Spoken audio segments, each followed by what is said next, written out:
مجھے یاد ہے وہ منظر جب میں روس گیا ہوا تھا، تو روس کے اندر وہاں ایک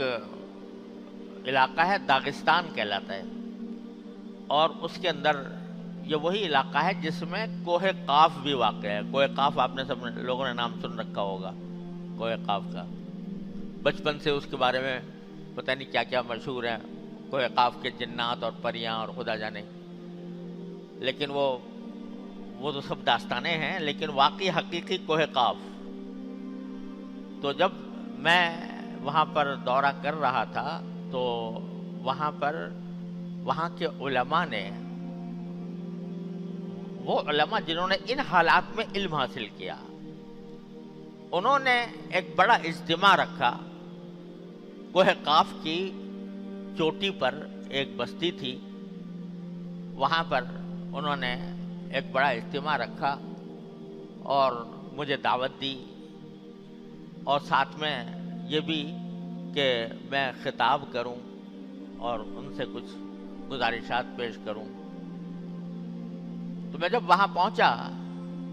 رات کو عشاء کی نماز کے بعد اجتماع تھا، 14ویں رات کا چاند تھا، اور کوہ قاف کا عجیب منظر تھا، اور اس میں وہاں پر ایک بہت بڑا، تقریباً ایسا ہی اجتماع ہوگا جیسا اس وقت ہے، تقریباً اتنا بڑا اجتماع۔ تو قبل اس کے کہ میں خطاب کروں اور کوئی بیان کروں،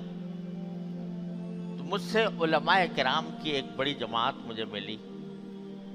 وہیں کے علماء، داغستان کے علماء، اور انہوں نے مجھ سے کچھ سوالات کرنے شروع کیے۔ سوال تو اس انداز سے کر رہے تھے جیسے کہ کوئی مستفتی، یعنی مسئلہ پوچھنے والا وہ سوال کرتا ہے، اس طرح مجھ سے سوال کر رہے تھے۔ لیکن میں نے ان کے سوالات سے اندازہ لگایا کہ یہ مسئلہ پوچھنے کے لیے نہیں کر رہے، بلکہ میرا امتحان لینے کے لیے کر رہے ہیں۔ یعنی ان میں سے بہت سے لوگ ایسے تھے جو مجھ سے واقف نہیں تھے، تو ان کو یہ فکر تھی کہ یہ آدمی باہر سے آیا ہے اور پتہ نہیں کس قسم کے خیالات نظریات رکھتا ہے، یہ کہیں ایسا نہ ہو کہ ہمارے علاقے میں گمراہی پھیلا دے۔ اس لیے پہلے انہوں نے سوالات کا ایک بہت لمبا سلسلہ، باقاعدہ لکھے ہوئے سوالات، اور ایک کے بعد ایک، ایک کے بعد ایک، ایک کے بعد ایک سوالات کرنے شروع کیے۔ میں اس کا جواب دیتا رہا، لیکن سوالات سے مجھے اندازہ ہو گیا کہ یہ در حقیقت سوالات مستفتی والے سوالات نہیں ہیں، یہ ممتحن والے سوالات ہیں، یہ دیکھنے کے لیے کہ یہ آدمی صحیح نظریات، صحیح خیالات رکھتا ہے کہ نہیں۔ یعنی ان کا مقصد یہ تھا کہ اگر کوئی گڑبڑ ہے اس کے نظریات میں اور اس کے افکار میں کوئی گڑبڑ ہے، تو پھر اس کو بات کرنے کا موقع نہیں دینا چاہیے، تاکہ یہ گمراہی نہ پھیلا دے۔ لیکن جب میں نے سب سوالات کے جواب دے دیے تو وہ بڑے خوش ہوئے اور گلے ملے، اور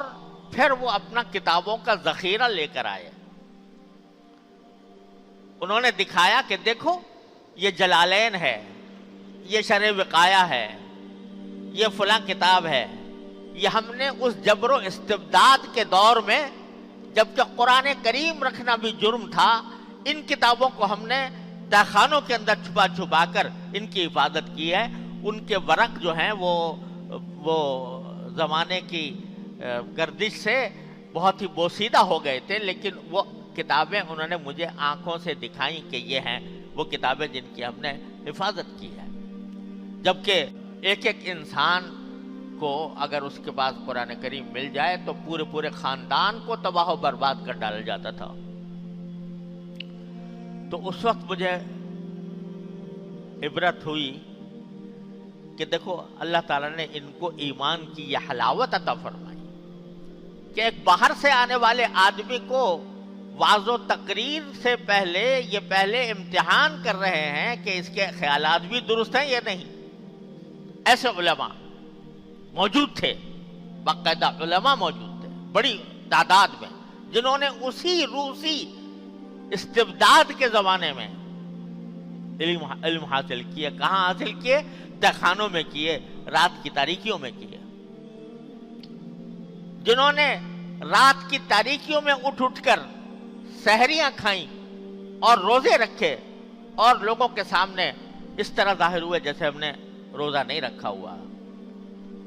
نماز گھر میں پڑھنا, مسجد تو درکنار, اگر کوئی آدمی نماز گھر میں پڑھ رہا ہوتا تو اس کو بھی پکڑ کر پولیس گرفتار کر کے لے جاتی تھی اور قید میں بند کر دیتی تھی. تو ایک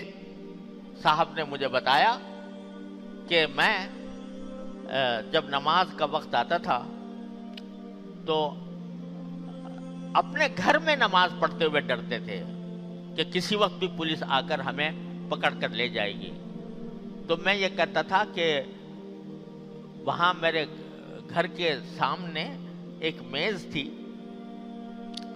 تو گھر کے دروازے میں, جہاں گھر کا دروازہ ہے, میز تھی, تو وہاں پر میں چائے تیار کر کے وہاں پر رکھ دیتا تھا, چائے اور اس کی پیالیاں اور ایک آدھ کرسی وہاں ڈال دیتا تھا, اور اپنے لڑکے کو کھڑا کرتا تھا دروازے پر کہ میں ذرا نماز اندر جا کے پڑھ رہا ہوں, اگر کوئی پولیس والا یا کوئی آدمی آئے اور میرے بارے میں پوچھے تو ان سے کہنا کہ یہ چائے رکھ کے گئے ہیں ابھی, اور ابھی چائے پینے کے لیے یہاں پر رکھ کر گئے ہیں, تھوڑی دیر کے اندر ابھی آتے ہیں, آپ تشریف رکھیں, اندر پہنچ جائیں گے.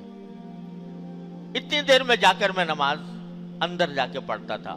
اور پھر بعض اوقات باقی لوگ آ جاتے تھے تو وہ میرا بیٹا کہتا تھا کہ چائے رکھی ہوئی ہے, چائے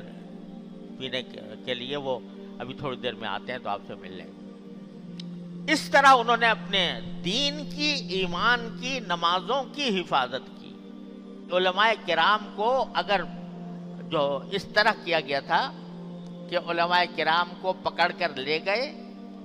ان سے خندق کھدوائی, خندق کے اندر انہی سے چونا بھروایا, چونا بھروا کر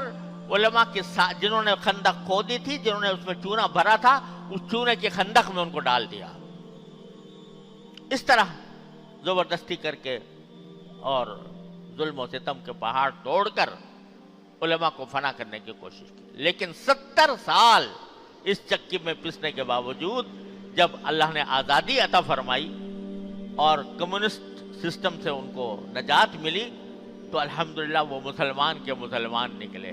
کلمہ لا الہ الا اللہ کے کہنے والے نکلے. Thanks for watching. Please subscribe, like, share Mufti Sufyan.